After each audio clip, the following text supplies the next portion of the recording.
create a meth lab. Baseball season is underway for high schools across the state. Cheers and boos are sure to be heard, but a new sound will also take the field after a big decision was made this year to change the game in New Mexico. And our state is only one of 3 in the country to make that change. As Ian Schwartz reports, it all has to do with bats.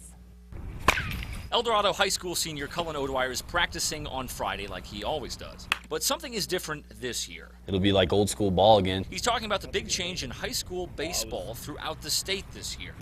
Cullen and ball players like him will now have to use wooden bats on the field instead of the metal bats that they've been using for years. The wood bat has a smaller barrel, and the metal bat has a bigger barrel. And that means it's easier to hit the ball harder and farther. We've been bouncing this around for a while.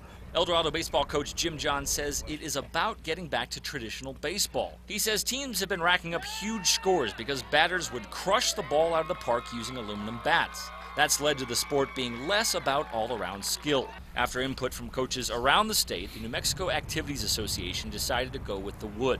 So far, it's just for this year. It'll give them a little more respect for what the guys do, in professional baseball, how difficult it is to hit with wood and the kind of power that those guys have. Some players say it's good to have the feel and sound of a wooden bat back in the game.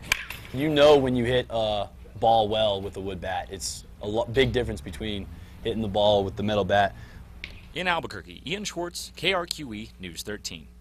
Now, one concern has been the cost of buying all new wooden bats, but many schools have metal bats that are no longer regulation, so they needed to buy new ones anyway.